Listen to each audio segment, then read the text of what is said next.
Warning: the following podcast features views and opinions that are likely to trigger the extreme fanboys and fangirls who disagree with them. Listener discretion is advised.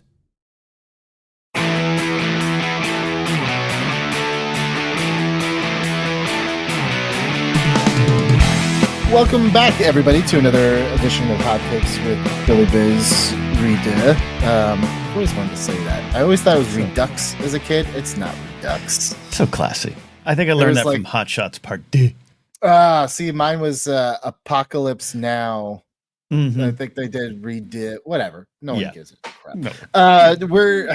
I'm here with Ken Knapsack of the Blathering of Force Center. We are talking 2023's Indiana Jones and the Dial of Destiny.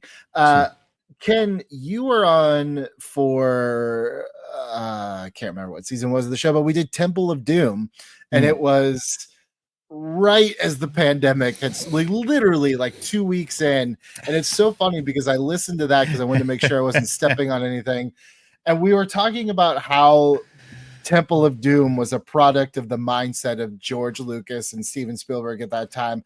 That podcast episode is a product of Ken Knapsack and Billy Business mental state at the time of the world, where I think I was just so anxious that it bled into my I said some stuff that I was like, that's not true. I was like, I'm never watching that again. It's like, well, that's not true, because I definitely watched it again in preparation for Dial of Destiny.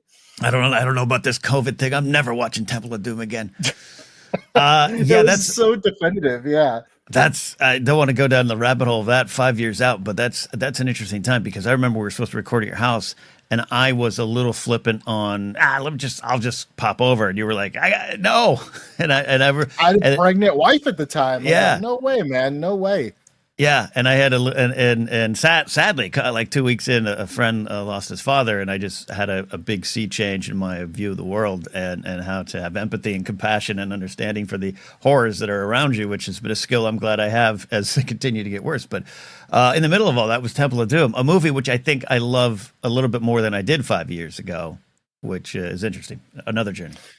It's funny that you say a sea change in the way of viewing the world and thinking, because I think that is perfectly lines up with what we're talking about.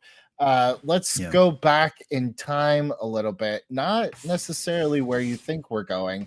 We are going to go back to April of 2008. This is about a month before Crystal Skull comes out, and Harrison Ford said, yeah, I would do a fifth film as long as it doesn't take 20 years to do another one. There was a thought at that time that George Lucas was like, well, I think it could be a passing of the torch on the fifth one, right? With Shia LaBeouf's Mutt Williams. That didn't happen. Nope. It's funny because we mentioned this in Temple of Doom, but it's worth repeating again. No matter how you feel about Crystal Skull, that was a big deal. It was a big movie. It was a successful movie. It actually critically did quite well. So there was this idea that more Indiana Jones was coming. With these things, it takes a while for, it's not like you can just come up with a story. You also have to do the digging of what's going to be the MacGuffin. What is all this going to be? We fast forward to October of 2012, and Star Wars fans know this was a day that lived in infamy. It was the day that Disney acquired Lucasfilm. But unlike Star Wars, Indiana Jones was a little bit messier. Now, they had the rights to make more Indiana Jones. They had the right to distribute future Indiana Jones, but those first four are still staying with Paramount. It's not like 20th Century Fox, where later on down the road, Disney would get those movies. It's funny, listening to that Temple of Doom episode, we both theorized, we're like, Indy, they've got to get those 4 movies on Disney Plus somehow. They got to buy them. It didn't end up that they bought them, but they have licensed them, which I think is interesting. A little renting. And I saw that it came and went at a certain point too. So that's they're not on there now. Streaming's real fun. It wasn't until later on in March of 2016 that we would finally find out that yes, Harrison Ford was going to do Indiana Jones one more time, and I believe it wasn't until there are lots of delays, COVID, this, that, scripts, everything. Right. But I believe it was it a D23 where we finally got the first, or it was either a Celebration or D23. It was a D. I think it was D. We talk about the shot, like the almost like the thumbnail that they put up. Yeah, yes, with like him in the cave, and it's like ooh. And it wasn't until we saw the first teaser that we knew it was going to be Dial of Destiny. Which, by the way, just like I don't know if there's a word sonic, but for aesthetically, I think that's my favorite sounding title. The Dial of Destiny. I'm with you on that. Yeah, I think Last Crusade is maybe. Well, I mean, let's not get to a title debate. It doesn't matter, but it matters a lot to me. It does matter. I think Dial of Destiny works for me, and it's only worked more for me over time too. Could you imagine if like Raiders of the Lost Ark was called like Indiana Jones and the Big Spooky Box? Like, I don't think that it would have done as well. Like, there is kind of an art to it, right? Like, and the secret box of doom. Yes. Yeah, these can sound kind of stupid. You have to tread that fine line. Even the Indiana Jones game, The Great Circle. I was like, I don't love the name. It doesn't catch me, and it's not as romantic, Yeah, it's a little generic. The Great Circle. Right. Yeah, I need some, Temple of Doom, even Kingdom of the Crystal Skull. Like it I need something a little pulpy, Yeah. Then we got that trailer. We saw Indy riding the horse in the subway. We got the amazing. I was kind of bummed it wasn't, but not bummed at the same time. That amazing trailer that had the Indiana Jones theme smashed with Sympathy for the Devil, the Rolling Stones. All right, now the movie's coming out. This doesn't happen a lot on this show, but I can actually read the text that I sent you the minute I got out of the theater. I said, okay. I said, so good. A lot more reflective than I was expecting. A lot to think about. Let's start there. I don't remember if I saw it before you or you saw it before me, but what were your thoughts going into this? What were your thoughts walking out? Billy, I was a +1 of Mr. Mark Ellis at the world premiere event at the Kodak Theater. Okay. Or whatever. If that was was that the world premiere? Maybe it wasn't the world premiere. I was at the Kodak Theater with Mark Ellis. I did see it, and I agree with you because that week I'd seen the movie once, and some mutual acquaintances in the business invited me on their show to talk Dial of Destiny. And I said back to them, hey, I haven't had a chance to see it a second time. It's a really deep philosophical movie, and I haven't wrapped my head around all of it. Can we do it later? And and they were like, no, we're good. We got to go now. And then they kind of trashed it because they didn't, in my opinion, spend time thinking about the movie.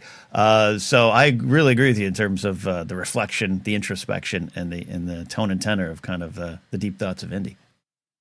This one's tough because I was telling you off air.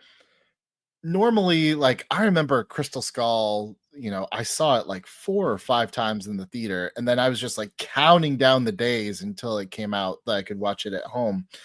And I came out of Dial of Destiny and I was like, wow, that was my first thought I was like, that was a lot of movie. That was lot of movie. I also saw it at the now infamous AMC in Porter Ranch where the Nicole Kidman thing was filmed.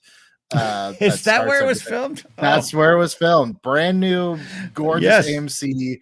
The loudest theater I've ever been to. That's fascinating. Ear piercing. Almost couldn't enjoy parts of it because it was so loud.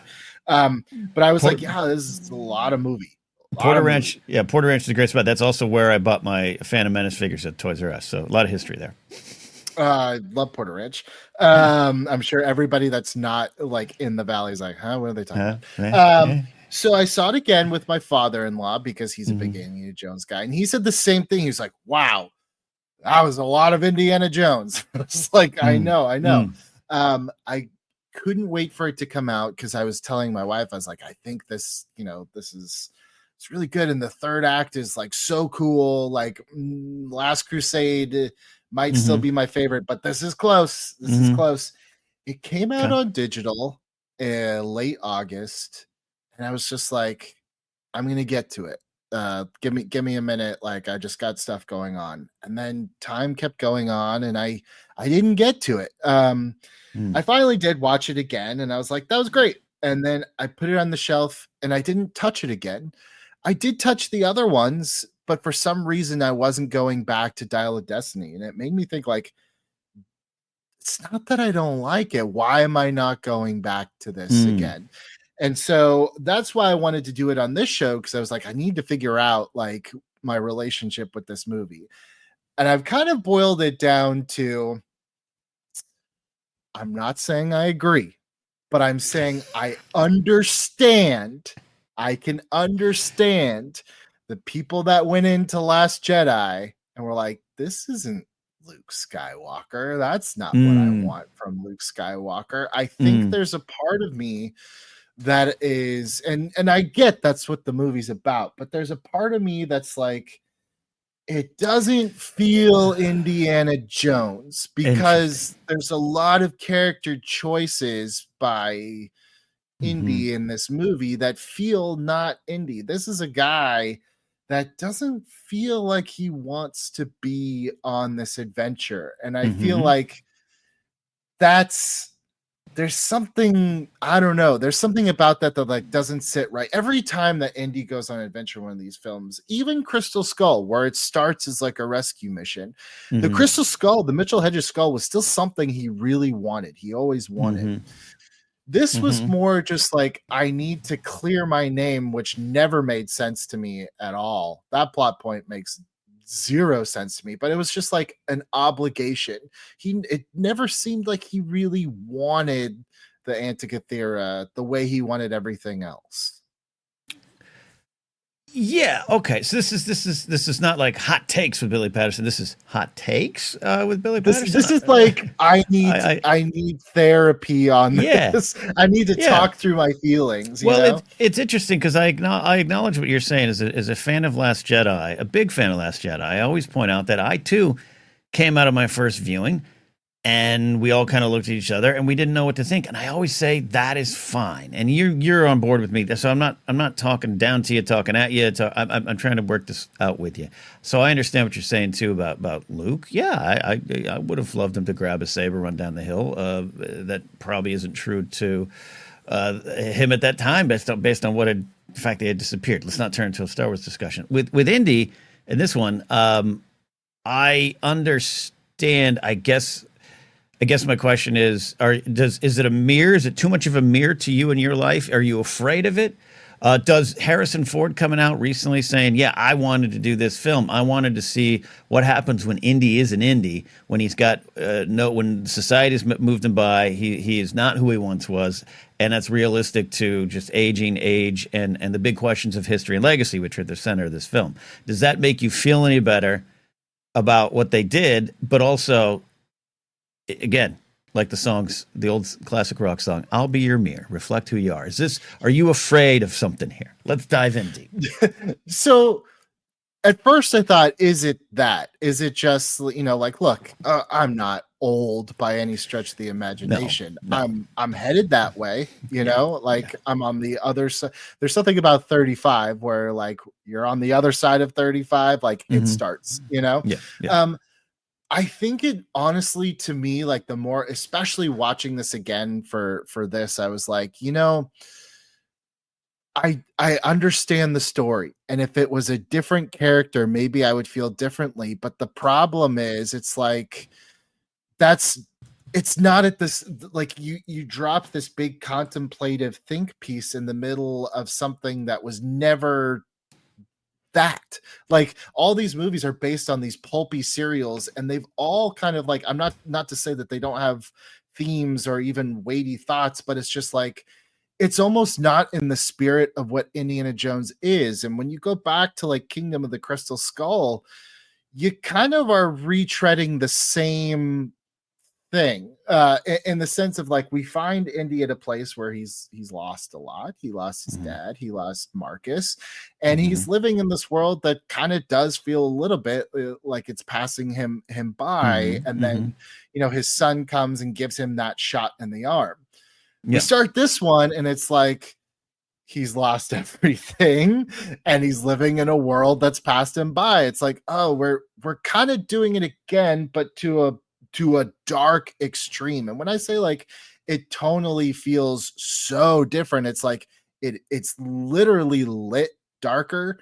Everything is it's so melancholy, and it's like, again, like I think that works for something like we're talking about James Mangold. Like it worked for something like X-Men and for something like Logan. I don't know if that's necessary. I guess it would be like to me the analogy I use is like, it's like if 20 years from now they made a Super Mario movie about the last time that he went on an adventure into Bowser's castle. It's just like seems like an odd character to choose to have these kinds of thoughts about. Yeah, look, and to the Crystal Skull thing, it I understand it does come off as a repeated beat, and I think they maybe at the time thought Crystal Skull could have been it, at least for Indy.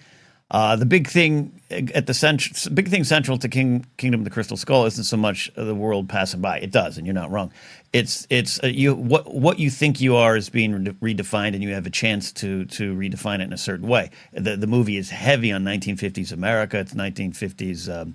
The whole thing with Jim Broadbent is about it ties directly to stuff going on today, where paranoia has entered the in educational communities and worlds, and the panic, the moral panics, and all the stuff. And then Indy thinks he's this one thing, and then he has to be defined as a father and then a husband. So he gains a lot there. So you're not, again, the beats I understand are repeated. I think this one is about a willful disconnection from his history and legacy, the wanting to deny it.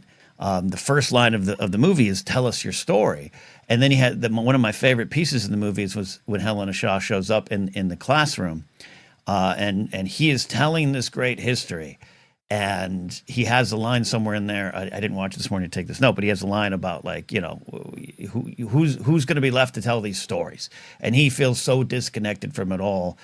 And it is about getting back to that place, not necessarily as Indiana, but as Henry Jones Jr. And that's the big difference to me. But again, this doesn't help you if you're like, great, but I wanted him to crack the whip. Sure. So okay, look. Here's where I landed on that. It's like, okay, I can actually move past that pretty quick. That this is not going to feel like if I have 2 days off, which I have two kids, that's not going to happen. But in my dreamland, I have 2 days off, and I can watch all 5 of these basically back to back. I can live with the fact that the 5th one is going to feel out of sorts with the other 4. It's a different experience. Sure.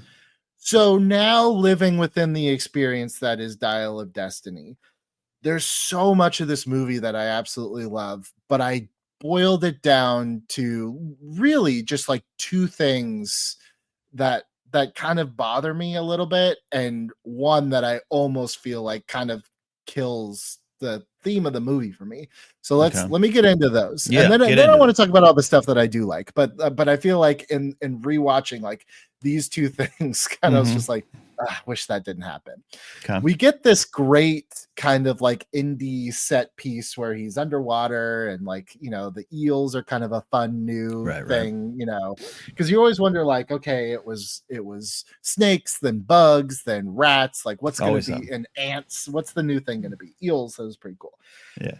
Then we get Voller on the boat, and he kills Antonio Banderas, but it's all kind of this big misdirect and a big escape.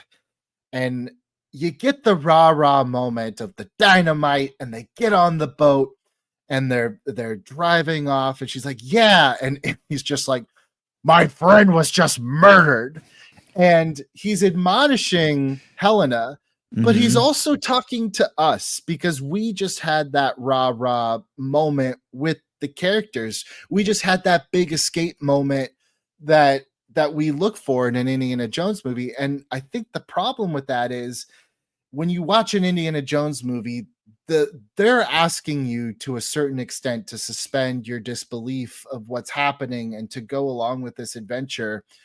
So for the character to kind of slap you on the wrist and be like, no, there's real world consequences and real people that I care about just died in your action sequence, it almost makes me like, I don't know, it kind of stops a lot of the action dead in its tracks, because now you're asking me to think of the consequences of what I'm watching. Whereas before it was just kind of like, you know, we get into trouble, we get out, we get into trouble, we get out, big explosion, we get out. And now it's just like, but no, now you need to think of the consequences. I'm like, that kind of zaps a little bit of the fun out of it if you're going to scold me for getting into the action, you know? I don't. I hear you. Again, I think it's about community and connection. I think it's about family. And Helena is an amalgamation of all the lessons he learned in the past, but she's on the wrong side of him, right? All four of the movies are in her.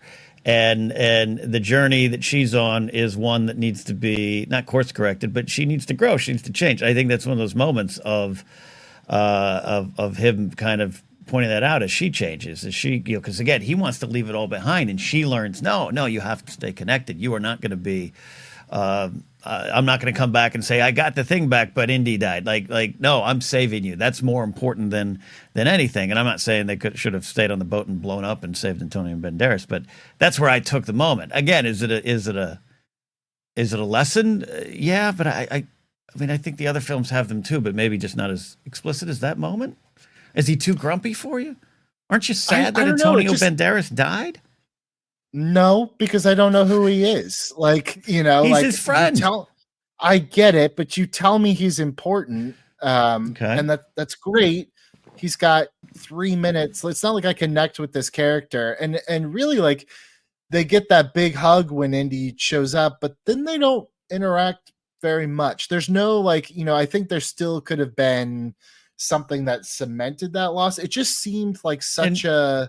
I'm not pushing back. Like, I want to know. Push. I want to. No. I want to know. And by the way, if anyone sees, this is not an e-cigarette. This is a prop cigarette that I have decided to hold for anxiety reasons. It's not a pushback. It's in a film that has a lot of movie in it. How much more do we need other than we see the embrace, we see the looks, we have these two actors telling a story in a moment? What more would work for you? I'm asking honestly. One case in point, this came up with Solo a lot, where Tobias Beckett loses his partner and lover, partner across all boards. He loses his other buddy, Jon Favreau's character there, and then people are like, he didn't grieve enough, and like he buried them. We see a gravesite, and he's there in front of it when Han comes up to him next. What more do you need to connect with? And I'm just asking honestly, what would have worked in that? You know, look, it's a little bit apples oranges in terms of Solo. I also think, Tandy Newton's death in that movie pushes things a lot further in the story than Sure. Antonio Banderas' death. You also spent more time with him, so I get that. Sure, yeah. Part of it is, I think there may have been a way. Maybe it is like, is he too grumpy? And you're joking. I'm like, maybe. Like, I think there's a way that the grief could have set in without it, like, almost breaking the fourth wall to tell the audience to stop cheering at an action beat. I just feel like at that moment it stops the movie dead in its tracks, and it's almost telling me, like, you're not supposed to be having fun at this. This is real stakes. And I'm just like, but that's but we also not what these are. But we also want Indy to do what you do, right? Or do what you say. We want him to really, Indy, are you back? Is one of the final questions to him in the film, and we want that moment. And I think so along the way, if you feel like he's not there, I think that might have been their intention. Again, that you could argue. And James Mangold has said, look, so it didn't work, I guess, you know? I'm glad that you said that, because this comes to my second thing that, look, this might just be me, in my opinion, but this almost kills the theme of the movie for me. Even when I loved the movie, when I came out the first time, I was like, I wish that wasn't the way it happened. I absolutely hate that Indy does not make the choice to come back. I can't stand that he is brought back by Helena, and then, he said, he's like, who do I have to live for. And Marion comes in, and then she's like, I heard you're back. Are you back? We have no indication that he is back because he didn't choose to come back. There's no moment where Indy is a passive character in this, because if Helena wasn't there, I get it. Like, that's part of it. He needs the next generation. He needs her to kind of remind him of his place. But that's not the way that it plays out. It's kind of like, well, I'm here and Marion's here. I heard you're back. What did you hear? You heard that she had to drag him back kicking and screaming, and hopefully now things work out. I think the fact that he doesn't consciously make the choice, like, honestly, look, I'm not trying to like fantasy book, but for me, I wish Archimedes would have been like, stay, I will teach you everything I know. We can teach each other. And then there would have been a choice. There's no choice involved. So that Indy's growth is just kind of, it's pushed on him by default. It's weird. I think you're hitting the point, and then I'm like, yeah, right. That's great. And you're like, no, it's not great. And I don't know how to overcome that. Where I'm like, no, yeah, I know. I'm not trying Helena's, to make you change my mind. No. But that was the point. Helena's the one who learned the lesson, and he doesn't, because he thought he had lost Marion. He didn't think he had her. She's gone. His son is gone. And that to me is one of my that scene with his talk about his death is one of my favorite Indy moments too, in terms of Harrison. So I'm like, yeah, he had already made the choice not to, and it is about that connection. It's not just about simply the next generation, but it is her, that punch, and her going, no, I'm not going to let this happen.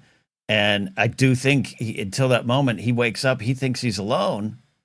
And then, John Rhys Davies is there too. Everyone's around him.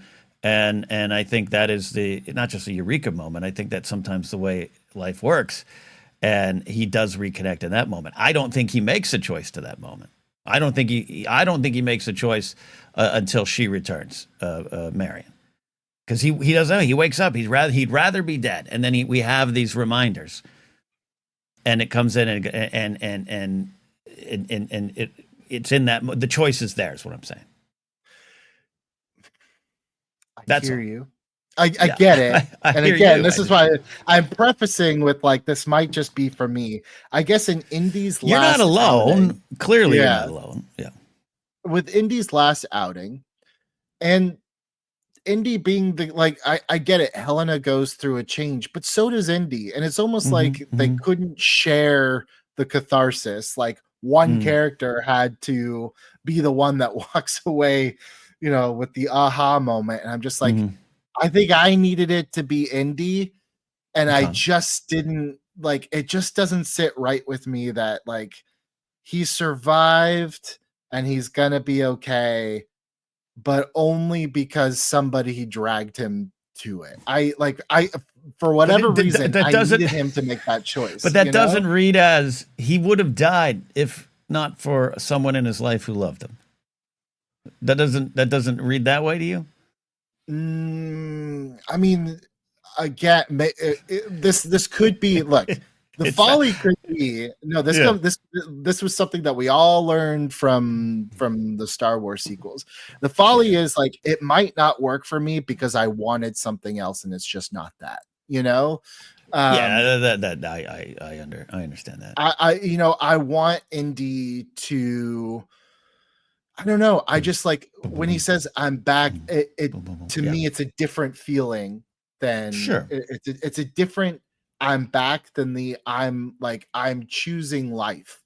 It's almost like without saying it, I needed him to say it, and he doesn't choose it. He's just like, well, I guess my friends are here. I guess you're here. I guess I was brought back. I guess things will be okay. I guess it's what did the adventure do? Couldn't Helena have just called all these people 2 months ago and none of this adventure needed to happen? It's like a rock Mick Foley, this is your life segment. but she wouldn't have known to do that. That wouldn't have been her headspace too. I guess again, again, it's personal too. I don't read it as, well, I guess I'll stick around. They're here. I mean, he doesn't know that Marion will ever speak to him again. Yes, he's talked to Sala and everything, but that's kind of my take on there. And then one of the big themes, not to theme you, but it is about going forward and change. And you have the villains are trying to be the kings of yesterday, and keep us literally dialed back. Definitely no connection to the real world right now. Just a random theme put out there of white Americans trying to be Nazis. It's just a thing. But that's in that moment too. Taking that over to Indy, my point being. He moves forward. I get your choice thing. I just think the choice is over here versus where you wanted it here. And that's sure. And you're probably right. It's not a matter right, but yeah.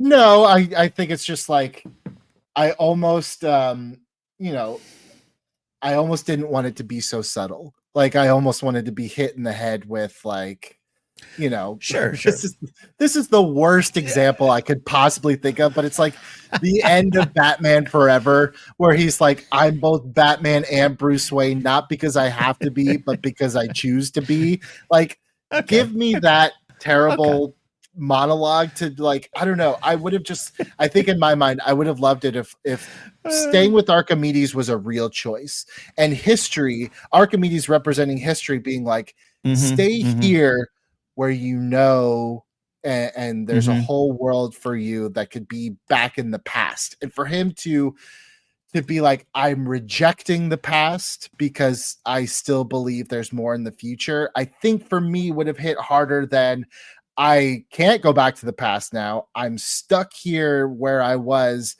but where I was actually isn't so bad. There's a lot here. To me, I just feel like that if you had given him the choice to stay in the past and he chose not to, for me would have hit harder the theme of that. But again, I'm not here to change anyone's opinion. But we got a great moment in Last Crusade. The Indiana, let it go, moment with his father is a clear moment of coming to and a choice, but it only happens because his father's holding on to him, which is part of his journey too, and his father said let it go. So but it's a clear-cut moment, and this is a downbeat. I'm not going to even argue with that. It is a downbeat. He's not in the classic Indiana gear. He's not cracking the whip. It's at home. He's beat up and he's having ice cream. Like it's a different feel. So if you're reacting that too, I definitely agree with that. Understand that. Yeah. So look, those were like my two, like, oh man, this takes me out of it a little bit. It sucks that the last one is like at the end, because like I'm kind of, and maybe that's where I'm just like, maybe that's where like I was just like, I need to think about this, because I think that's where I get hung up a lot. Is I don't like passive characters. I don't like, and there's a lot of movies where it's just like, if I really boil down why I don't like him, like, because just things just happen to this character. This character doesn't move their story forward. Choking today. But he makes he's driving a lot of it forward all the way through it, right? Sure. No. That's what I'm saying. Like, I feel like, he has agency the whole way through. So that's why it's jarring to me that his final resolution has no agency in a sense in that moment. But I think you're right. I think we're haggling over two different moments, I think, you're talking about the Marion part and I'm talking about, Helena and Archimedes on that hill. I think, you can't have both of them essentially. So you're probably right that, it just feels not like in a sexual way, but it feels more romantic to have the Marion one in the film than maybe kind of the, like I'm choosing to go forward. Cause again, like I hate myself for fantasy booking this, but it's like, I would have had him made that choice and I still would have done the cut to black. And then I would have had a hand knocking on the door. You open the door, there's Marion, and there's Indy standing there like, I'm back. That's how I would have wanted it, but that's just not what they gave us. Sure. Yeah, no, and Jushin Thunder Liger should have also gone over there as well. Let's put the Great Muta in there. Let's fantasy book it. Yeah. No, we're slicing and dicing one specific scene. I agree. I think, to this idea, when anyone asks me, like, do you like this film? I'm always like, yeah, Indiana Jones against the one thing he can't control, time, is the central conceit that I absolutely love. And so there's a little bit of that. You aren't making the choice to go forward off. I mean, you can, you know what I mean? But like, and the Nazis are trying to go back, but time happens. You go forward, and sometimes you're punched and pulled into it, and you have to accept that. And then you look around, and you're like, yeah, no, this is where I should be. He feels as though he has no place in this world, blah, blah, blah, all the theme stuff. But yeah, again, it's it comes down to personal taste, absolutely, at the end. But I will say, there was a lot of, reviews that came out about the movie, and they were like, without spoilers, they're like, "Ooh, that third act is a big swing. Either you're in it or you're not." And I was like, I don't know what this is going to be, really, because I stayed away from a lot of spoilers and stuff on this one. And then when I saw it, I was like, this is so rad. Like, I love that we're going for it, man. I bought into that 100%.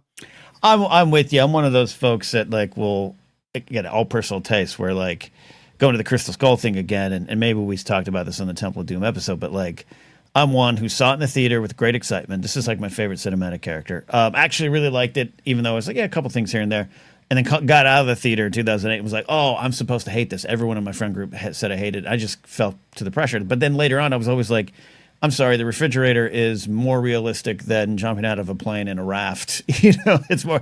And I think when it came to Dial of Destiny, there was, I knew, even watching it the first time, I was like, oh, a lot of people are gonna, it's time travel, right? Like, now we're going big. But I'm just like, everything in this series, from the movies to any comics or games, the name of the game is over the top, and I'm with you. It worked for me. I thought it was really fun.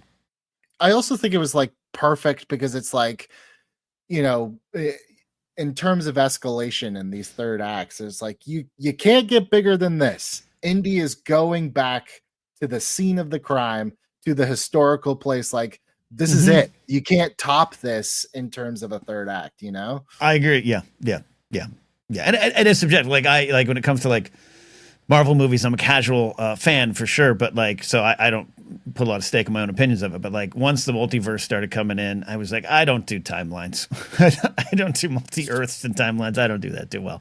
But for me in this one, it worked. So, but I understand. They really got me too. I really thought he was going to stay because they swell the music up with the heroic Indiana Jones theme. And I was like, I know it goes against everything that this movie is saying, but that would be kind of rad if Indiana Jones was like, if he himself became like the ultimate artifact to find, It would be going harkening back to Belloq in Raiders, right? Let's bury you in the desert. Yeah. You become a relic. Yeah.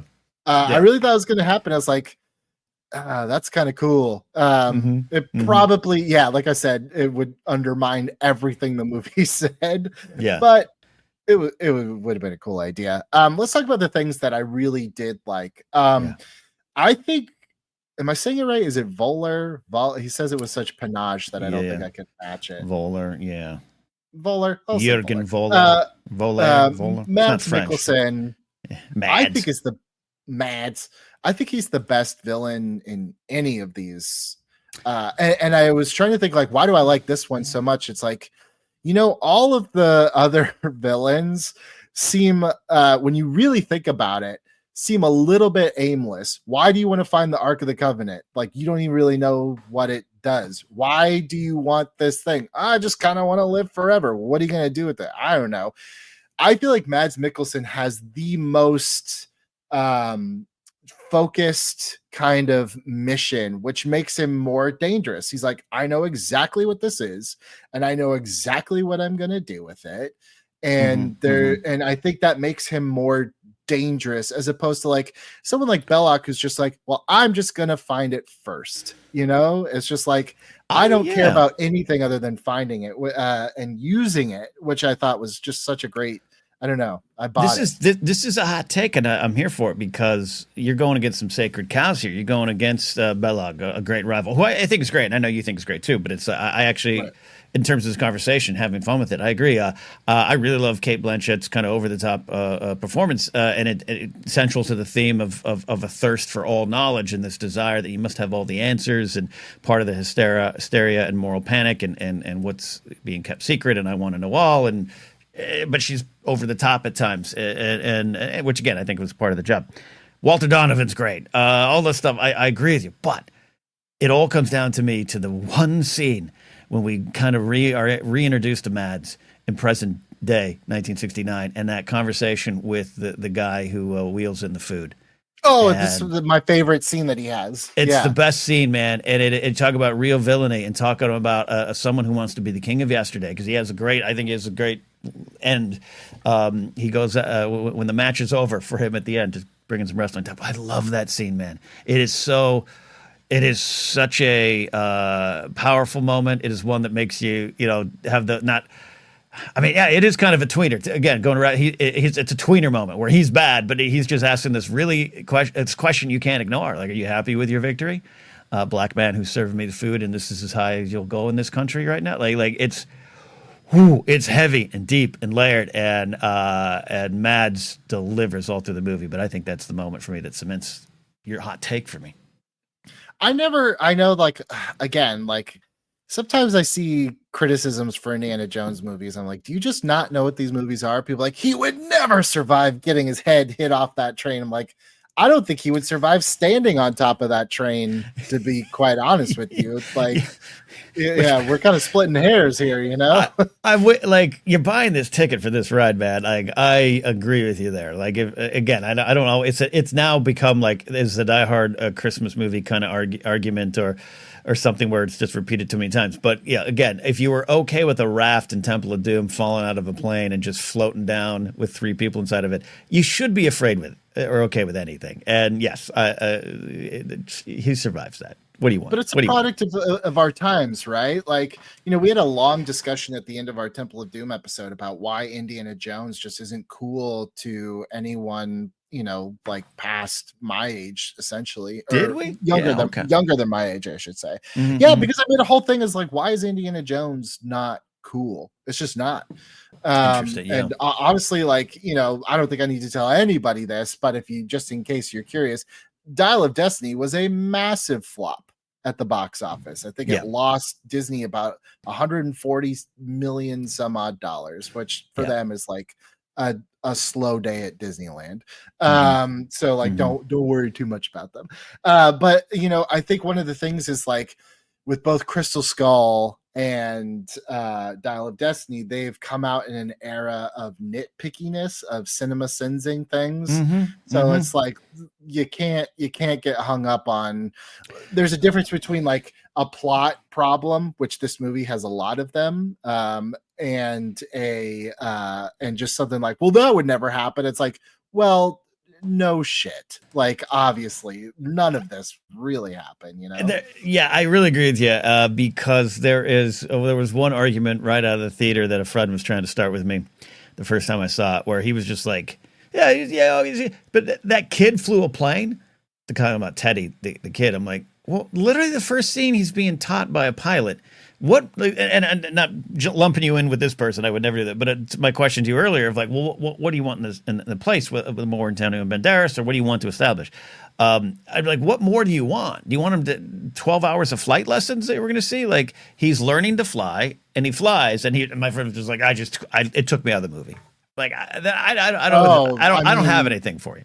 Like, at that point. I mean, Short Round like literally brought the car up at the beginning of Temple of Doom, so we've already established that these kids are whizzes when it comes to vehicles. And there's always there's always what ifs and plots, and sometimes it's just hard putting together these big movies. And this one is a lot of movie. I know some people. There's a kind of an edit out there from someone in the industry that I've heard of that it cuts out some stuff But to that point, my point in going to your main thing there with Indiana Jones in this modern era of, sin ding, like that was brought to my attention. I'm like, if you are so hung up on this 13-year-old kid flying a Cessna after you saw a airline pilot teaching him to fly, which is clearly not the first time. I don't know what else to tell you. Plus, they also give you the gimme of there's a real pilot that's with him, which is one of my favorite moments when he said, "Yeah, just to wake up going through a time portal." No, I actually really like Teddy. I don't have any Teddy criticism, and I usually don't like kids in movies, so I was pleasantly surprised that I like Teddy just fine. I do think that we're well. True. Yeah, that's true. I could soften my stance on kids in movies now that I have them. Because sometimes I'm just like, God, these kids are so corny in movies. But then you're can be, yeah. My kid is corny as hell, and it's just kids. There are some plot problems for me that I'm just like, I don't know if this all tracks. He's accused of killing these people. And he's like, I have to track down Helena and the Antikythera to clear my name. I'm like, I don't understand the logic in that, but okay, sure. I don't think getting this artifact is going to do anything for you.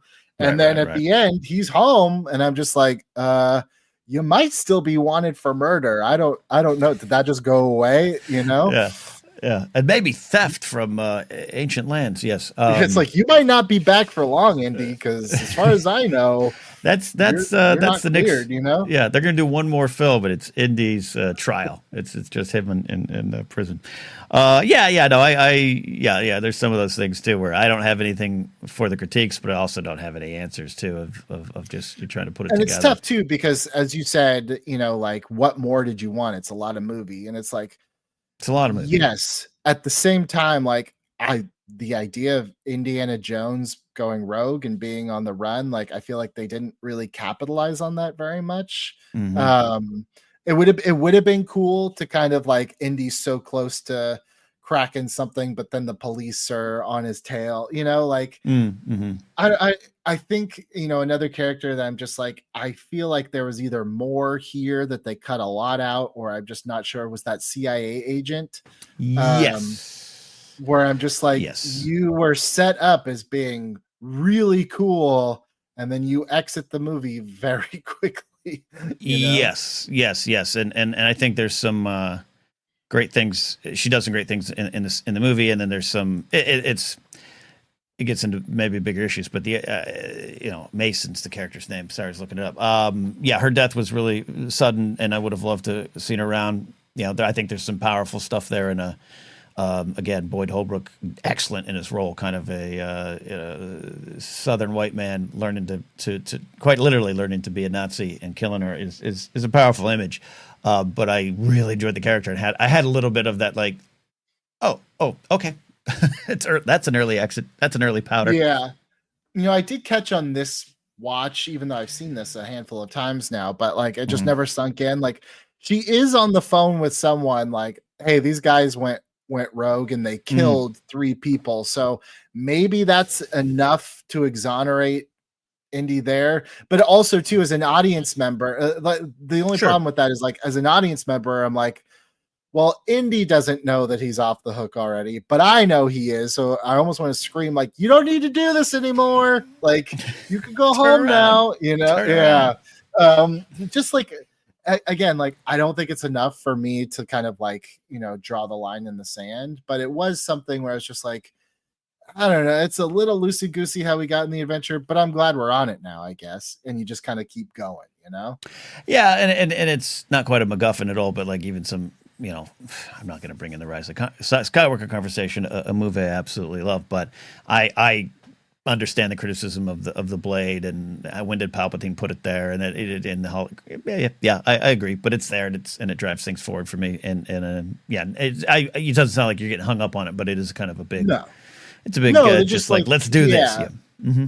Yeah, there are just some strange plot. I just feel when I say this is a whole lot of movie, I'm like, yeah, I wonder how much of this could have been boiled down and simplified just a little bit more. This one clocks in at over 2.5 hours, which is a half hour longer than any of the other ones. A lot of it's in the opening sequence, which we haven't got to yet, and a sequence I love, but maybe that's shorter. And there's some, I guess, repeated beats, repeated energy. a couple times of the escape caught, which is the serial adventure. It's literally, that's how it works. But 2 hours, 2 hours 10 maybe I would have taken.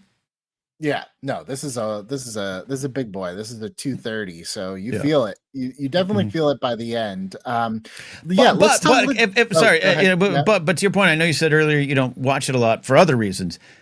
But for me, this has become one of those what I call background movies, meaning I love these movies and I put it on and then it just stays on while I'm doing things and it moves fast in that way, and someone will say, well, so you can't sit down. It's so funny. This is like, I was literally just going to say, like, this isn't really the one that I'm popping on when I'm cleaning the house. Oh, yeah. That's Crystal literally Skull is for me. Yeah. Skull. Literally is for me. And it moves fast in the sense of like, yeah, it's long. And I can use maybe 10 minutes cut, but I'm like, all of a sudden I'll be like, oh God, we're already here. We're already on the cart chase sequence. We're already going onto the eels. Like, so I love it in that regard, but that's personal taste. So let's talk about that. You brought up the beginning with our prologue, as it were. Interestingly enough, I had made the kind of statement on our Temple of Doom episode. I was like, the Indy's beginning of the movie, usually whatever he's looking for at that moment doesn't directly correlate to whatever. I was wrong, because Crystal Skull pretty much starts like, we're looking for this skull. So I just was throwing that out there. But anyways, we start this prologue. You're right. Yeah. That might be the outlier. But with the not original three, but the first three, I think you're right. Yeah. We're looking for something else that leads us to the next thing. And this one continues that tradition. They're looking for the spear something. I can't remember. Longinus. So the big thing, and I feel like it's so funny because the marketing was all about, there's a half-hour sequence of young Harrison Ford. And they put it all in the trailers and it looked amazing. I think, so far this might be top 5 de-aging. There's a couple moments where it's a little funky, but a lot of people go to his voice. It's fine. It's a separate conversation, but yeah. The voice did bother me a little bit. I was like, you couldn't re-speaker it just a smidge, but I'm like, I get it. I'm sure. Yeah. I have no way of knowing this, but I feel like that was a Harrison Ford thing. Like, you got to keep some of me in here, But I do think it's like the irony of it is this movie is about, the themes are kind of like moving forward. You can't live in the past. The irony of Disney being like, but look at all this cool stuff what we can do that makes it look like we're 20 years ago or 30 years ago, There is a little bit of like irony drenched in that first half hour. Meta irony, I should say. Not within the not within the movie. Yeah. Same thing with like, you mentioned the conversation about Mutt's death, which within the context of the film, I agree, is such a powerful moment. It's almost hard to divorce myself of the meta-ness of just knowing like, oh, we're going to kill off that character we know you all hate. And it's tough to get that out of your head to soak in the emotional weight rather than the just like, oh, so that's how they got rid of Shia LaBeouf. You know what I mean? There's definitely, no, I can't disagree with that in the sense of, especially the first time you see it. And I remember there were some whispers of like, oh, I think they're gonna deal with, and I know there were some maybe interviews from Engel, but I'm talking about like industry whispers at the screening of like, oh, they're gonna explain why he's not there, and it is meta because of Shia more. I think even more than the character. I know Mutt wasn't popular for a lot of folks. I like a lot of the sequences with Mutt, but like because of Shia, yeah. And so there was a little bit of like, oh, that's how they did it, yeah. Yeah, so but again, I absolutely love it. I think it's some of Harrison's best indie work. I really love it. Yeah, I don't get me wrong. I actually love the opening sequence. I just like, I can't ignore the meta irony of move on from the past as we watched a de-aged Harrison Ford, for half an hour. Okay, this brings me to another thing about Indiana Jones that like, again, I think this is just me. I feel like most people would disagree with me on this. Hard disagree. I think it was at the time of the release of this movie where Harrison Ford was like, I am Indiana Jones. Mm. When I'm done, Yeah. Indiana Jones is done. Right. And I 100% disagree with that. I think Indiana Jones is a character that's so strong that this could have been a James Bond. This could have been a Batman where recasting it isn't a big deal or it's expected, because the character and the adventures can live on. I'm not sure why we're so precious with this one. And I do kind of feel like you pigeonhole yourself a little bit. And it might be a reason why he's Indiana Jones as a character is just not cool to anyone under the age of like 30 or 35, Yeah, that's fascinating. Yeah, I do remember those Harrison quotes, and it's one of those things where I'm like, it's weird. I'm like, I don't think he's wrong. However, I do think he's wrong because I'm a big fan of Young Indiana Jones Chronicles. So two people had the role. A fan of River Phoenix, but I think it's being sold at, like you mentioned, the Bond thing or the Batman thing. And I've heard this before of like, well, couldn't they, remember the Chris Pratt rumors 10 years ago? Thank God. Nothing really against Pratt. I just thank God that didn't happen for me. He wouldn't have been right for it. He wouldn't have been. I get coming out of the first Guardians and start like going, ooh, that'd be an Indiana. Again, nothing really. I'd have no dog in the Pratt fight that everyone loves getting into. Could take him or leave him. But I agree with Harrison, but it's different versus like Han Solo, and I think even he has a different view of Han Solo because he's such a fan of Alden Ehrenreich's performance of Solo. But he also came back, thank God, gave some of the best Han moments too. So it's a weird dividing line that I understand where he's coming from, but it's already been proven wrong. I guess maybe is it a prequel? Is it a flashback? Is it a young indie series? But if you were to market this is the new indie, I think I'd have to get over that obstacle. I definitely would give it a try. That's kind of my track record with these things. Let's see what the art is saying, but it'd be hard for me to accept. I think it's a little too late now, unfortunately. I think so too. Yeah. Yeah.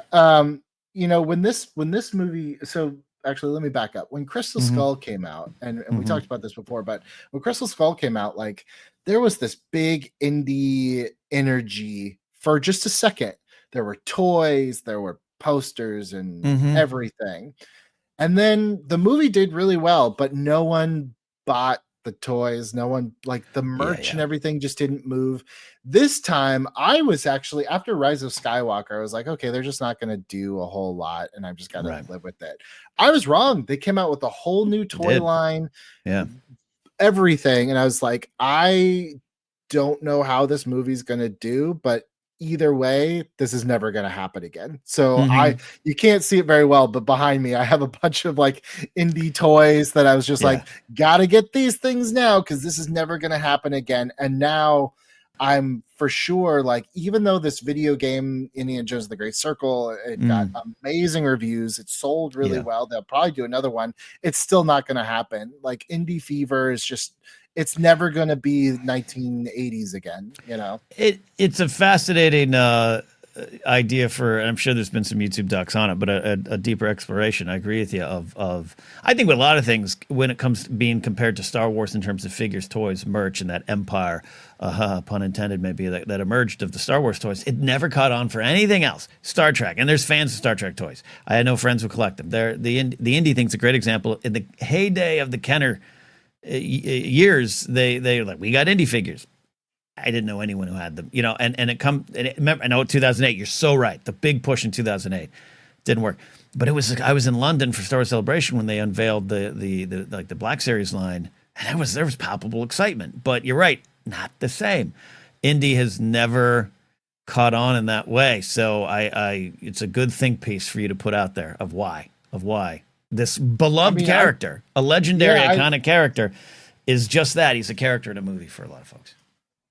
Lack of accessories. You think I'm joking, but it's just like, the whip and a gun. There's, with Star Wars, you've got lasers and lightsabers and all these vehicles and stuff. And this is like, it's a truck.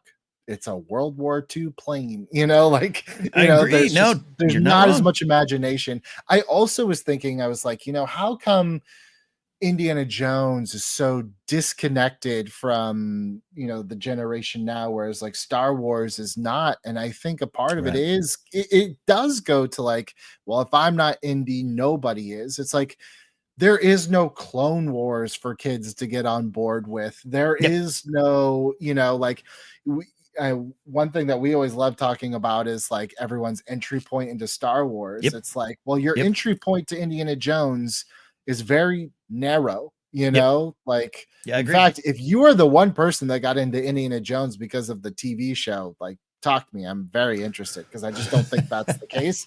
But it's like, yeah, they've never tried to, kind of appeal to anyone other than us that saw it years ago, I really think you're onto something there. And it's, again, I'm a fan of Young Indiana Jones Chronicles, but it's a curiosity.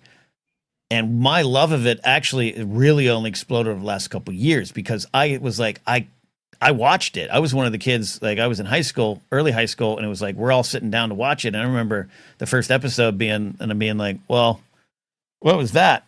I don't know about that. And it's humorous. If you go back, I did a study for 2 years ago. I had a job for a YouTube company. I studied Young Indiana Jones Chronicles, wrote a big long piece on it. They didn't use it, but that's okay.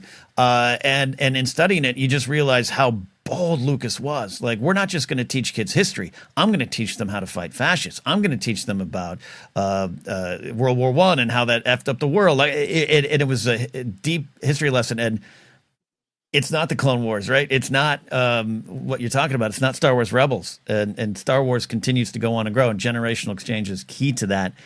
Where Indy, yeah, you're right. Indy has been Harrison in 5 films and a bunch of other stuff, video games, the Lego game, everything, but it's never been the same. And I think you're right. The runway, it's one runway in and out. Yeah, and I guess like look, I don't know what their expectations were for Dial of Destiny, but this was not set up to bring in a bunch of new fans. This was kind of.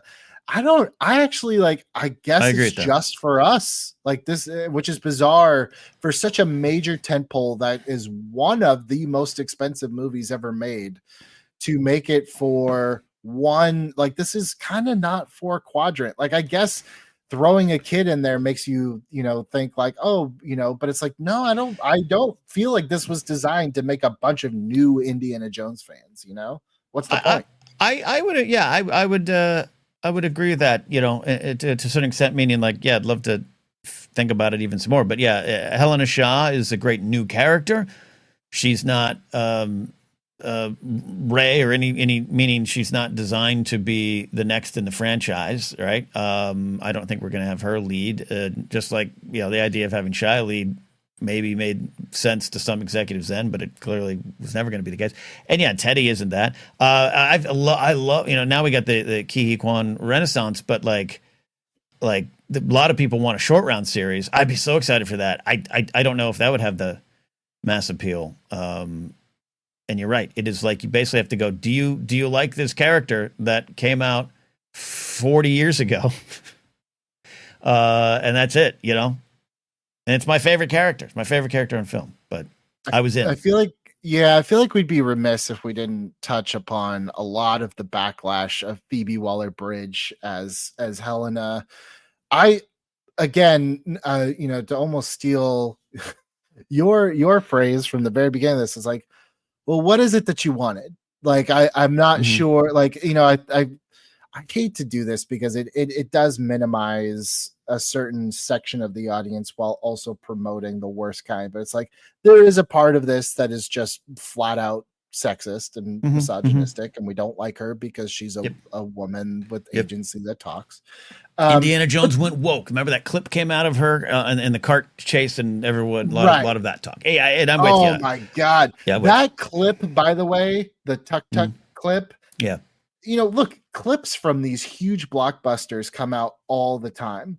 Yep. For whatever reason, this clip from this movie got dissected so much more than I've ever seen for an advanced clip of like, look how slow this is. Look how the audio is mixed terribly. And I'm just like, I learned my lesson after Force Awakens. I'm like, let me wait and see. Yeah, Because the first clip I ever saw of Force Awakens outside of a trailer, like an actual clip, was right. was Finn and Rey when they're running on Jakku and they're like, get in that quad jumper, and then it explodes and the clip cuts off before you see that it's the Millennium Falcon that they're going to get into. But I remember thinking, like, this is very ADR. This feels weird. I'm very worried about this movie. And now when I see the movie, I'm like, that literally is the only part of that movie where I'm just like, okay, I wish that was mixed differently, but other than that, I have no problems. So that's why when this clip came out from Dial of Destiny, I was like, they maybe just chose a clip where, like, yeah, it's mixed, not great, and it sounds less intense than it is. But I'm just like, yeah, when I saw the Tuk Tuk race in full, like, it doesn't look any faster or slower than any other Indiana Jones race around a city, you know? And I'm willing to, again, trying to choose my words carefully. I'm willing to put on the shelf the bad faith actors on just talking about a female character and what she was saying, because remember, she was kind of giving Indy a little what for, and we get look at it. Let's put that over there. And if it's not you out there listening, you don't need to get ruffled about it. You could have legit problems with the character, or it just doesn't work for you. How you discuss it is the problem. That's where I get grumpy. Do not leave the door open for the other things to come in and how you discuss the Helena thing. But for me, it is. I guess I'm on board with just Phoebe Waller-Bridge as an actor and a performer. I thought she had great. I thought she was a lot of the spunk of the film. I loved the when he refines her and she's at the auction. I thought she was a very wonderful, kind of unique character in that moment, being at home in this underworld. I thought she was great, and I thought she brought a lot to it and is central to the story. But it's funny because I got into kind of an argument by proxy. There was a person who was like the middle person, and me and this one person were kind of arguing via text, and she has nothing to do with the film. And I'm like, she's completely central to the film because of that scene where she shows up to his class. It's all there. It's all about the history and the legacy. If you have no one to tell your stories, what are you then? And she's essentially family at that point, and is going to be the person to tell Indy's story. And so I really enjoy everything she brought to it. And in term, and because also it wasn't a leading lady, right? This wasn't Indy opposite Dr. Elsa Snyder, Willie Scott, Marion Ravenwood. This was a different take on it that was needed, obviously. And Rand, I enjoyed it. I would love to hear their rationale for she wasn't integral to the story. I'm like, what? I'll tell you off air. You know? Who said it? Yeah, tell me off air, because I don't even care who said it. I just want to know, like, well, she has her father's research stored. She's the only one that knows. Like, Indy knows what he knows, but that's only half of it. Like, it was her father that did all the research, and you know, like, that's like, literally, that's just factually incorrect. Like, they would not know where to go on certain things if it was not for her, you know? Yeah. As Obi-Wan would say, you form a symbiotic circle. Yeah. Sounded more like Paul McCartney. Bad, but yes. It's like, oh, I didn't know. Window and I hear that. Yeah.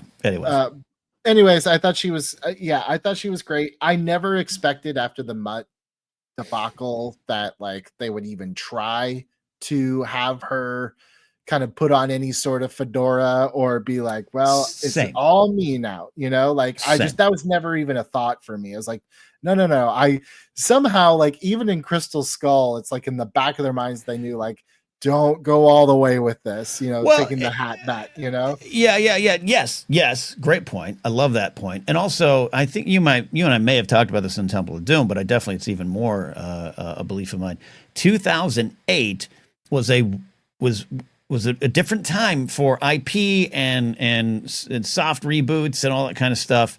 We were not used to all these things starting to come back, and Indiana Jones: The Crystal Skull was one of the first out of that gate, right? MCU, I'm including MCU in that. I know the X-Men films and Lord of the Rings fantasy and geek stuff was exploding, but in terms of this, it made some sense in '08 thinking, all right, we got this young dynamic performer who's all over the place.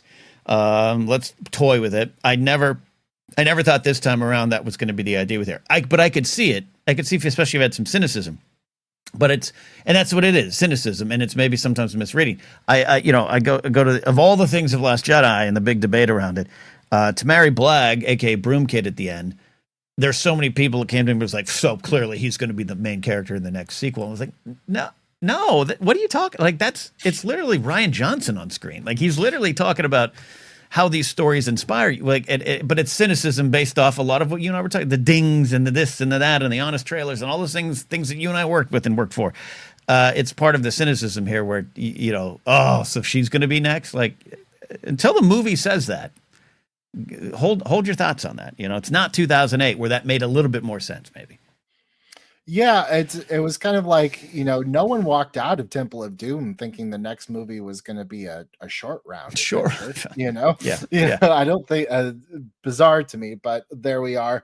Dial of Destiny landing in the summer of 2023. Someone's got to write the summer of 2023 was wild because I feel like the industry 100% changed in terms of. This was supposed to be the grand blockbuster summer, the return of Michael Keaton as Batman, the return of Harrison Ford as Indiana Jones, which they had history back in 1989. You would think that Batmania was the biggest movie of the year. It wasn't, not globally. It was Indiana Jones and The Last Crusade. And both of them now, Michael Keaton's Batman, Harrison Ford's Indiana Jones, in a weird way, it's almost like the mirror opposite of the optimism of this film of like time did kind of pass them by. Time has passed those icons and those roles by. And it was almost like this sober awakening, like maybe it does tie a little bit into it where something like a Barbie kind of this, here's a fresh new thing, or Oppenheimer, like Christopher Nolan not finally, but like really at the peak of his craft, you don't talk about director like before it was Coppola, Spielberg, Scorsese. Right. You don't get that as much anymore, except Christopher Nolan can sell a movie just on the fact that he did it. So it was like, it was almost a weird 2023 was almost, and Ethan Hunt in Mission Impossible, that movie, those movies were a guaranteed hit, and that one just tanked. It was almost like we as a people were starting to move on from these heroes that we couldn't let go of. When did Top Gun come out? When did this? Top Gun Maverick was 2022, so it was the year before. Yeah, but same bucket. But also, like it was not the 8th Top Gun like it was the 7th Mission Impossible. No, I know you make an excellent point, and smarter people than I should dive into that one as well of these different eras of movies and the change and we're swinging, the call to swing back to it. I'm not saying indie would work more now financially this summer than that summer, but like that was also. We were not going to theaters as much. Can we go? What's the theater? The cost is still too high. Let's stream. Let's wait. I'm a waiter. I don't go to theaters a lot. In fact, I remember one at the end of the year, 2023. Someone was like, I was on some show and like, what are your top movies of the year? And I was like, I saw Barbie, which I love, by the way. I don't think I saw anything else. And someone's like, you went to the Indiana Jones premiere. It's like, oh yeah, that's right. That's right. I don't experience movies that way anymore. And so a lot of that factors into the change too, and what we want out of it. Yeah. I guess like maybe there was never a great time to tell this indie story, but there was a part of me that was very heartened to hear, Harrison Ford at the time of this recording, just kind of finished the press tour for Captain America: Brave New World, taking over the William Hurt role. And he was asked about Dial of Destiny, and he was, like, he's not going to shy away from being like, yeah, no one went and saw it, but I'm happy I made it. And I was kind of happy to hear, you don't associate Harrison Ford with necessarily, he'll be the first to tell you like, why'd you do this movie? Because it paid a lot of money. Like, but to hear him be like, I'm happy I did that one was, I don't know, for some reason was very like, it made me feel okay about saying goodbye, and I want to maybe final points from that one, I guess, is I loved hearing him say that because I was a little, like a little sad, not crying for Jim Mangold, Big Jim as I call him, and his wonderful career. But when he was kind of like, yeah, I'm a little bummed. I had a dream job, and it not a lot of people liked it, and that's the way of it, and it costs a lot to make, and it didn't make that. Like, that sucks. He'll be all right. But to have Harrison be like, yeah, shit happens, but I'm an artist. Harrison's an artist, man. And one of our favorite moments, Joseph Scrimshaw and I talk about in The Empire of Dreams, is they're like, oh, cool, what did A New Hope success mean to you? And he does that thing where he's like, I get to go to work. He's an artist, man. And I think he came back to Crystal Skull, and there was a lot there, the Darabont script and everything. I think Spielberg maybe should have handed over the reins then. I think he was smart to hand it over now. He endorses the film. He's the one who told Jim Mangold, I thought I was the only one that can do this. You've just proven me wrong. And for Harrison to be like, as an artist, I wanted to come back and tell this story. And maybe it's the wrong time for the story. Your points aren't wrong at all. This isn't a debate. You're saying the truth of like, it bummed me out a little bit. Just like I can understand, as much as I love the choices in the sequel trilogy around Luke, I really do. I'll die on that hill, much like he died on that island about Luke. But when someone tells me in good faith, yeah, man, that bummed me out though. That was my guy, Luke, and I wanted more with him. I get it, and I get it with this. But to have an artist come back and say, this is the choice I made as an artist, I have to respect that. You know, it is I keep going to the David Lynch scene in Spielberg's film playing John Ford. Of the horizon on the top, the horizon on the bottom, in the middle, it's bullshit. They made a choice, and I'm always going to be happy that they made this choice. Where Crystal Skull, a movie I have come to really appreciate and love, that I think is deeper than people give it credit for. It is very much about moral panic. It's very much about the dangerous quest for all knowledge and power.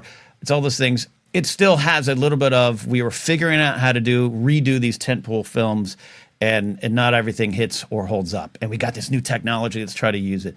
Some of those things don't hold up for me. But this one, I think, will hold up over the course of time better than a lot of things, not just indie, but a lot of things during this era.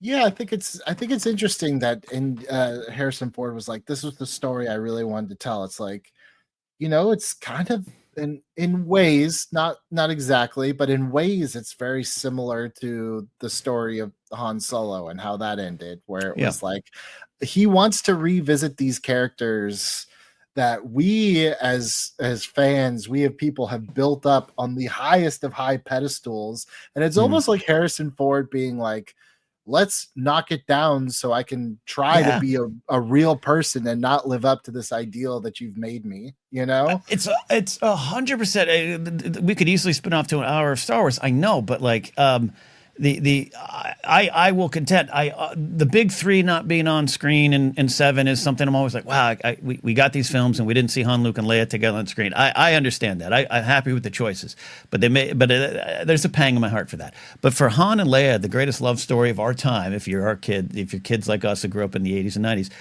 to come back separated, to come back sad, broken, within their own shells, focused on what they think is the Leia leads, and I'm a scoundrel, and this is who I've got to do. It's one of my favorite decisions of the sequel trilogy, and I can totally see, because remember the big question was, all right, you're going to get Carrie Fisher to come back. That's pretty cool. You're going to get Mark Hamill. Ah, awesome, cool. You're not going to get Harrison. I remember thinking, there's no way. There's no way. And for him to be like, as an artist, this is what I want to tell. And for him to come back and Rise of Skywalker and be like, yeah, let's complete the emotional arc there. That's why I think some of Harrison's best work is Han. And I think this movie, some of his best work is Indy for the same reasons, or an artistic choice. Yeah, I don't know if you saw it. You might have. Even Captain America Brave New World, a movie that he has no stake in. Yeah. It feels almost like he's at this point of his career, like that was one of the first movies I've seen in a long time where it's like, oh, Harrison Ford like looks like he wants to be here. That's kind of crazy, maybe Dial of Destiny and maybe Force Awakens and maybe Blade Runner 2049, like I said, are kind of bringing around this sense of closure to some of those things he can't get away from. Like you said, he's an artist, so he can move on to new things. Is this the last indie movie that I wanted? No, it's not. It's not. Do I appreciate what's there? I absolutely do. it's again, like, I don't know if I'm walking away from this feeling any less conflicted than when we started, but I do feel That's like, fine though. yeah, I feel like But you don't have to feel 100% at ease with anything as long as it speaks to you at some level. I think that's fine. The thing is that here, I'm no position to counsel you, but the thing I love hearing from you here versus some of our conversations in the break rooms at Defy, where it was a different time and era, where the design for all of us was to be a little bit combative against the art presented to us. What you're saying, there's things you love in it. We didn't talk as much. I love the opening sequence. Let's take the de-aging conversation aside and everything. Again, put that on the shelf. I love the opening sequence. I love what it's. That's what Indy was, and this is what Indy is. I love the way it was used. I also just as that train with the anti-aircraft gun. The Toby Jones with it. What about my dicky knees? One of my favorite lines in Indy, makes me laugh out loud. I love all that. Correct use of Sala later on brings tears to my eyes. If I just wanted one more adventure, like I miss it, like that hits me. But everything you're talking about, you're not down here in the weeds. There's plot questions. There's can 10 minutes but be cut out. But I think you're hearing what's there, and it might find you later. It might never. It's the Carl Weathers thing, the late Carl Weathers, rest in peace, Chubbs, talking about Star Wars and Mandalorian, of like the lessons were always there for me. I just didn't find them till later. I'm not preaching to you saying, Billy, one day this is going to hit you. But I just think you're really open to this film. It just might be a timing issue versus other things that just fall flat and don't work. Not even in the indie oeuvre, but outside of it too. You know what I mean? I as your friend, I like where you're at with this film. Yeah, I look, and again, like, I feel like, just by the sake of the conversation, it sounds like I'm coming from a very like negative place, which I'm not. You know, I'm not down on this movie at all. I have to get used to it. You know, my final thing, and I know you probably are your kids hungry? Have you fed them today? I know we've been here a while. My final thing, and I don't want to the old man it either. I don't want to be Indy at the beginning of Dial of Destiny or the story in '69 when it picks up. I don't have a baseball bat, and I'm not banging on your door. But like, I really don't have a problem with reaction YouTube and everything. A lot of people making good money off of it, good for them and everything. I think it is a destructive form of analysis that does not allow you to think on these things. And to my earlier point of coming out of Last Jedi, sitting around, you know, I was at the premiere and I was in the party. I was looking at actors. I was looking at like Zach Braff, and we were all in a circle and we were all like, and that is okay. And I think my final thought is that, like, let this sit. Even I saw Crystal Skull once in 2008 at the Cinerama Dome, Billy. Once. I didn't see it again until about 2021. Indy's my favorite character, and I let myself think, well, my gut reaction was wrong. I didn't think more about it, and everyone else said it sucked. And yeah, you're right. I'll make jokes about it too. And then I revisited the film. It's got some warts, but it spoke to me in a way I could never have imagined. So that's what I love about this indie film. That's what I love about the franchise and the character. It's gonna resonate for a while. Yeah, I'm looking forward to eventually revisiting Dial of Destiny. I almost kind of want to wait to see, you know, like these days, it doesn't take very long, but for me to be in a different place in my life where, you know, I feel differently about a lot of certain things, or I feel more sentimental about things, or I could definitely see, you know, the other movies satiated a very kind of almost like you know, this kind of like not hedonistic, but it's just like adventure and action, and I feel like Dial of Destiny might be one that I grow into later and I kind of, you know, come out the other side of it.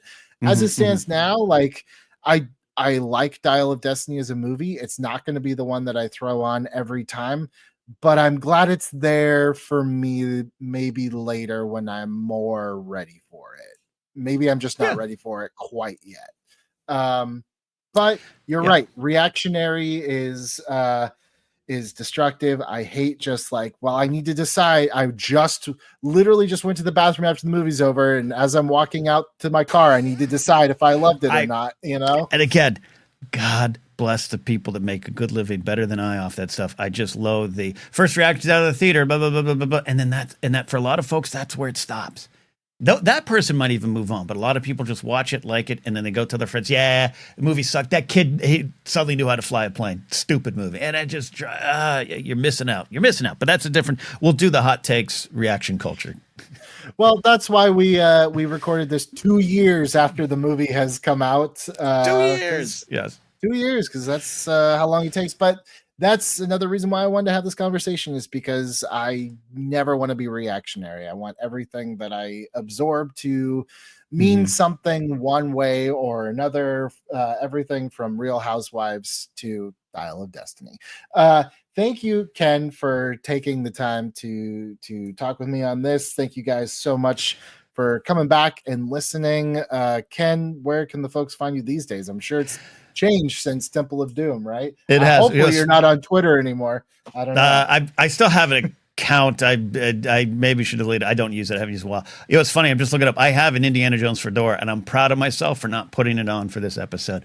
Wait a minute. Wait. Stop. Yeah. The last time we talked, you said you've almost bought it 3 or 4 times and walked away. Did it happen in the off season? It's 3 feet from this hand. It hangs on my wall. Some listeners got it for me a couple years ago, before Dial of Destiny. In fact, when the trailer dropped on my Instagram page, I took a photo with it. I had it by then. And I was like, made some Indiana Jones post. Yeah, I do have it. It's great. It doesn't look, that's one of those things. In your head, you're like, I look like Indiana, and you put it on, you're like, I look like a salesman from 1952. But it doesn't matter. The dream is fulfilled. If you go back and listen to what you said in 2020, it's because it's funny because talking about COVID, the last time I was at Disneyland was a rainy day on that Thursday, the first week of like the big lockdown about to begin. The day Disney announced we're shutting down on Saturday, I was on the train going around the park with my fiance, and my friend and his wife. And that was the last time I would go into that store right by the ride. And for like 10 years, I'd pick up the hat and be like, today's the day. Well, Billy, I've changed. I haven't. You can find me easily on Blue Sky, but go to my website, kenhapsack.com, to link to all the things I do, including Force Center, Pop Rock and Radio, and the like. Awesome. Thank you so much. More hot takes with Billy Biz coming up, so stay tuned to the YouTube page. This is not going to be on Spotify or Apple because I'm not paying for hosting, but you can be right here on YouTube for free. Everyone loves free, especially now. We're in a depression. But I'm not depressed because we just talked to Indiana Jones. Thank you so much for listening. Goodbye.